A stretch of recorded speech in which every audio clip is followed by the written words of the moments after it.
by any means necessary. Any leadership that teaches you to depend upon another race is a leadership that will enslave you.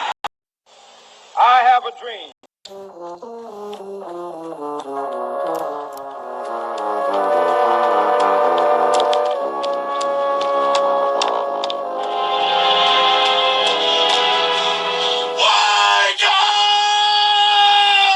We can never be satisfied as long as the Negro is the victim of the unspeakable horrors of police brutality.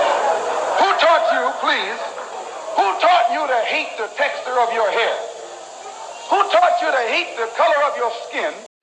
Hello, welcome to Young King Truth Tell. This is Kanye Tetsubo. Today, I'll be talking about drug addiction, mental health, and the Black family unit. The reason why I want to touch on this is because recently, I would like to say everything is fine at my household where I live, but honestly, it's not, and it's pretty much just been crazy around here.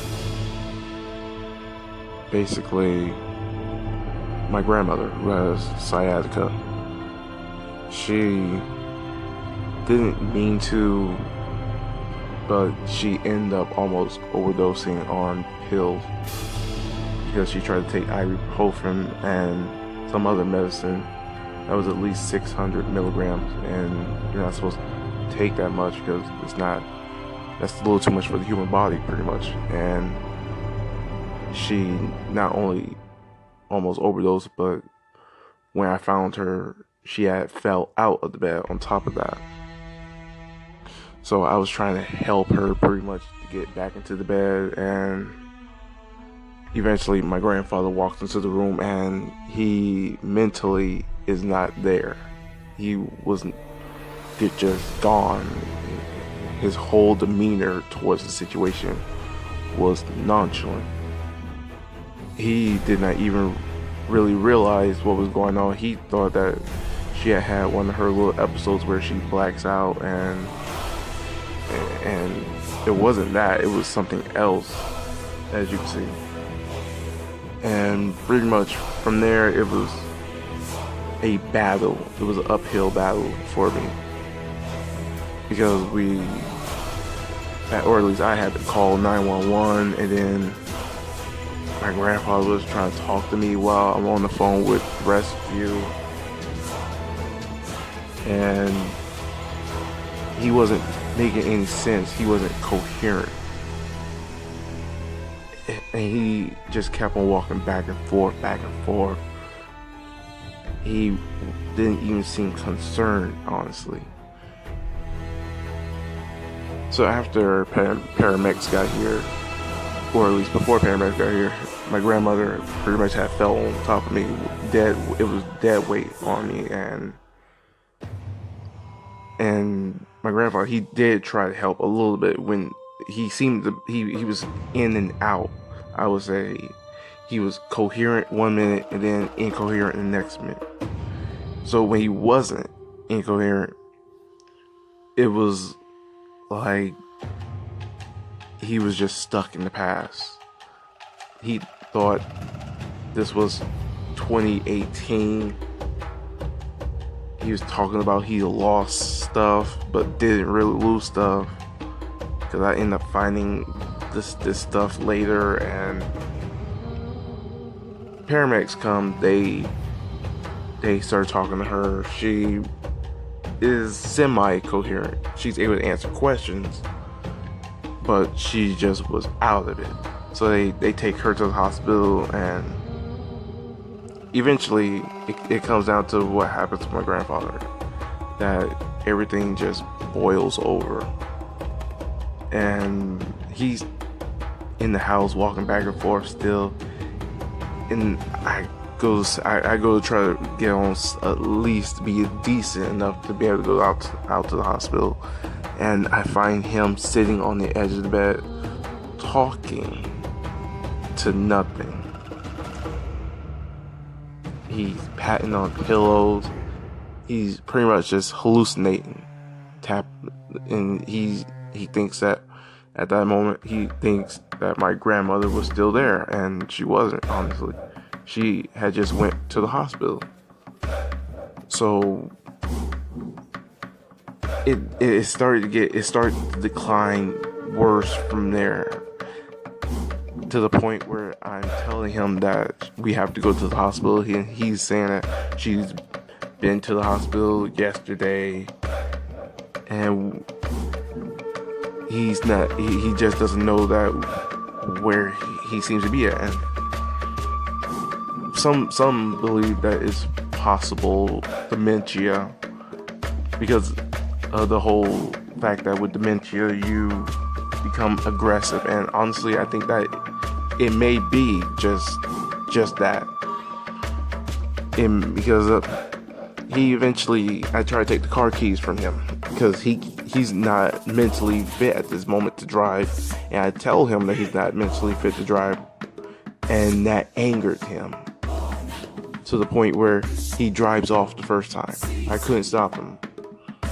So a few minutes later, I would say, he drives right back around, sees me, and then drives off. At least 20 minutes later, he comes back and he's acting like nothing happened. He just walks inside the house and he just goes about his daily life as if everything is fine. Eventually, I again attempt to try to take the car keys, and he gets in the car and tries to drive off, but he stops in the middle of the road. And this time I end up trying to get back in touch with rescue, and they then send me over to the police department instead. As I'm looking inside the car, he has completely forgotten how to even start the car. He's playing around with everything but doesn't know what he's doing. So from there, the police come out. I'm trying to keep him calm because he was talking about fighting me, punching me, beating me up. He was very coherent to those things. He became aware about the police being called out there. But it was after that's when he became incoherent once again. Because he then starts talking about aliens. He's wearing 2 different shoes. And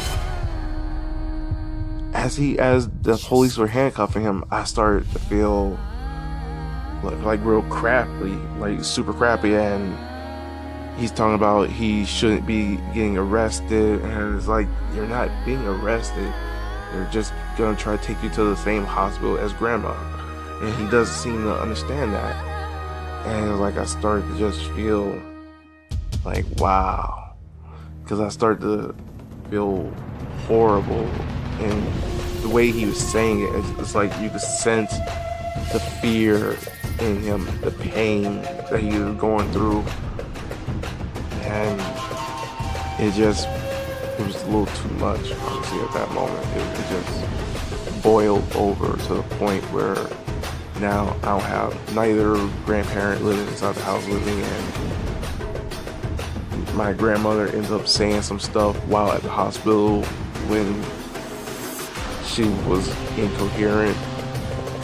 She told the doctor something, so now we have to deal with that. And this is where family comes into play, because I called my grandmother's daughter, and her daughter called her daughter, who called her auntie, and it was just, their family was boom, boom, boom, boom. They knew who to call, when to call, and it was just, they got everything down. So then I called my mother on my side, and I've done an interview with my mother before, because I've stayed at her house just a few days, but it doesn't seem like she has that same energy as the other side. Even though that's my biological mom, it seems like she doesn't trust me in a sense, because she tells my uncle that she thinks I am doing things to get my grandfather mad, so I could purposely record it. When I stayed myself mostly in this house, I pretty much just do what I have to do to try to make a better life for myself, because I have no control over what other people do. I only have control over what I do. I stay in my room most of the time. I come out to eat whatever is made or whatever I bought for myself from the store or whatever I ordered. I play my games. I write my books. I just pretty much try to better myself. I even work on the YouTube channel as well as the podcast. So I don't even try to interact with them as much, and that could be one reason why things are the way they are, because I try to stay to myself, because it's only been getting worse. So I pretty much just close myself off from them in a sense. So when he does say things and do things, even though I'm not supposed to, or at least that's what many people would say, I will walk off from it to save my energy and to save myself the headache from hearing someone accuse me of something I didn't do, or yell at me for something that makes no sense to me. And that was just my way of doing things, pretty much. Just keep your sanity, keep your sane mind. And today, as I'm with my aunt from my step-grandmother's side and my uncle, my mother pretty much tells them to make sure I don't get the car keys, to make sure I just stay out of trouble, as if I'm a teenager who is going to go crazy trying to drive a car in a very difficult time and situation, as if I don't understand the very seriousness of what is going on. Now, I can understand. Now, I would say I can understand what's the mindset to all this, but it turns out that my grandfather will go back and tell her things about what me and my grandmother are doing that is not true. And the thing is, she has my cell phone number. She could ask me, is this true? Is this not true? Is this happening? Is this not happening? And she has the house number. She could easily just talk to my step-grandmother, and you could just find out things. You call, you text, but you don't. And when I ask for help, I get no help, because I've told her these things and she knows the situation, but it seems like I am the person she gave birth to. I am unreliable or uncredible. Like, what I'm saying is not believable, but she believes the person who is clearly losing their mind. And that's what just threw me off. That really threw me off. You believe the person who's losing their mind, but you won't believe the one that you gave birth to, or the other adult that's in the house that is coherent to everything. So pretty much she kind of takes up for her father's side, which I'm not even gonna fault her for that. Which I can't fault her for that, but the fact that you know that something is wrong with him and you still believe his story over anything else is what's possibly the part that gets to me. So it's like, at this point, I just want to cut her off entirely, because this has not just been one situation. And it doesn't feel like it's going to be just one situation. Because just because other people have in the past, in a way, not been what they said they are, or they lied about certain situations, don't mean that this is everybody. You're profiling everybody, including your own child, your son, your firstborn, based off of what others have done. So it's just mind-blowing to me. And she said when, because I called her at the same day that all this craziness went down, and she said she would be here that very same day, because she was at Walmart. She was gonna go home, drop off the stuff, and then be here. But then turns out none of that happened. Then she seemed to be getting annoyed and angry when I had her on speakerphone trying to talk to my grandfather, her father, and he was ignoring her. At the same time, this man is very aggressive. Even while incoherent, he was very aggressive and had the phone off the hook. So I could not just try to reach over there and put the phone on the hook, and she's getting mad because I'm not putting the phone on the hook.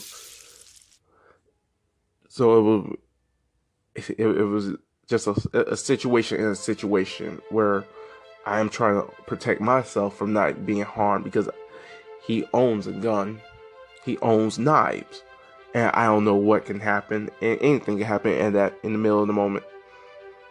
So I'm thinking in chess style, what is possibly going to be this person's next move if I reach over there and try to put the phone on the hook while he's like he is, and then have someone yelling at me through the phone, or put the phone on the hook when that's not possible. So pretty much just everything these past few days has been crazy, and then everyone's coming up with the decisions. And I don't mind the fact that everybody's discussing things and making decisions. It's just, it took this long in a way for this type of situation to happen, for everyone to just say they're going to come around or so and see what's going on. Because his mental health honestly has been slowly going throughout the years, and for me, because I was raised in it and around it for so long, it's hard to recognize what is real from what is fake in those type of situations. Because I, even with myself, have been lately battling with just thoughts that are on a negative side of things, where I am just talking about jumping off bridges and self-harming myself, and then this happens, and it's like it's just back to back things happening, and it doesn't seem like it's slowing up at all. So now we have my grandmother, my step-grandmother, who's in the hospital room when she could be here at home in bed, and the same goes for my grandfather. They could both be here, but we recognize the signs of his mental health slowly but getting worse. But now it's to the point where it is bad. It could have always been this bad, but it just now manifesting itself because of what happened to her. Black people have to take care of our mental health fully. We can't just ignore it, because the government and the system itself, the hospitals, they're not really there to help us or heal us. They're there to get a check. As soon as they find out you have health care or any type of medical history, they'll put your name in that system. and they'll find ways of keeping you in there for a long period of time just so they can milk you and make you pay in the end. And as family go, we gotta always check up on our loved ones, even when you're mad at them. Even if they say they don't want guests or company, still go around, because you never know what's the situation going on with them at home. Because one day you may not get another phone call from them or another text message, and then find out that they have died. If I weren't here at the moment that all this had happened, who knows what could happen. It just so happened that I walked into their room and I found my grandmother the way she was, out of bed, and took immediate action to try and help.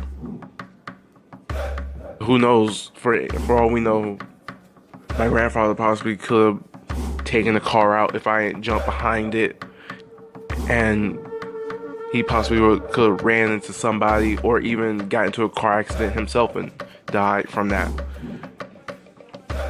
Because the first thought with him after I tried to get the car keys the second time was that it wasn't going to be a repeat of that first time.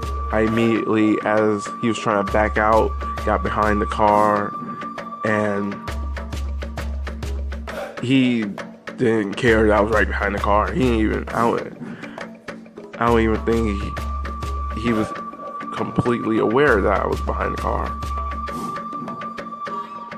It's hard to really say with those type of situations with people with dementia, because it's literally anything can happen, and me being behind the car like I was, that could even injured me at some point.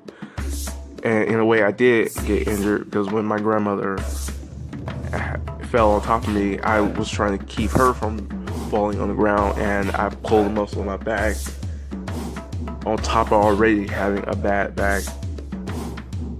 So it's like we have to worry about our physical and mental health as Black people the most, especially when you're getting up in age. You have to eat right, eat things that will keep your brain operating at full function.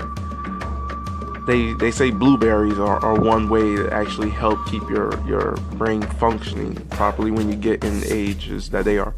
My grandmother is 77, going to be 78 in May, and my grandfather 72, will be 73 in November. So they're pretty much up there in ages.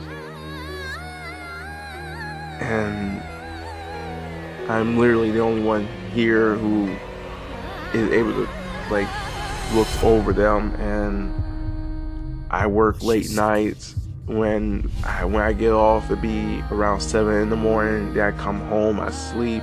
So anything that happens in that time frame of me sleeping, anything honestly could happen. And it's just so happened that at that moment that all this happened, I was awake at that moment, because I didn't plan to be up at that moment. The bus had came late that morning, so I got home around 9 o'clock, and I woke up at 2 in the afternoon. What's your secret? So it was pretty much just a long, long day, and it's still just trying to figure things out as it goes along. But the message to all this is, as Black people, we have to put our families first. And no matter how mad you are at a family, even if you say you're going to cut them off, still in a way find a way to mend the wounds. And unless they have done something completely wrong to you, I'm trying to say that, like, if certain things have happened that transpired in the past that cannot be, that's crossed the line that cannot be taken back, not even with an apology, those type of situations you should never apologize for. But if it's for something silly, if it's for something that could be just, oh, this, then, and you can work through it, then you should do that. If it's because of a choice that they made, you gotta also remember that at this point, they're adults. They're gonna make their own choices, they're gonna make their own mistakes. Let them, and they'll eventually come back to you, and they're not gonna say that, yeah, this happened, but you just can't hold grudges for things that are so little. And you gotta check up on your family, make sure that they're mentally and physically well, and not just every once in a while type of thing. And don't wait the holidays, don't wait to Thanksgiving, don't wait to 4th of July, don't wait to Christmas, these white Eurocentric holidays to get together. Get together every 2 weeks or so, every month, when it's convenient for everybody. Or not, if not even every 2 weeks, every once a week or twice a week. Just make sure that you're there for your family no matter what. And like I said, if it's something that happened that where the line has been crossed, that and you have family members trying to just sweep things like these things under the rug, then yeah, those type of situations, you just cannot just get past those and act like it never happened, because it clearly happened, and we're just not gonna continue just let things like that slide. And I'm pretty sure you know what type of situation I'm talking about, so I don't have to go into details about that, but that's all I just want to say for today. Thank you for listening to this week's episode of The Uncanny Truth Teller with Kanye Titsbo. If you would like more, please subscribe to our YouTube channel, as well follow us on Anchor at The Uncanny Truth Teller. You can also find us on Facebook, Twitter, Instagram. And with that being said, thank you for listening. Goodbye.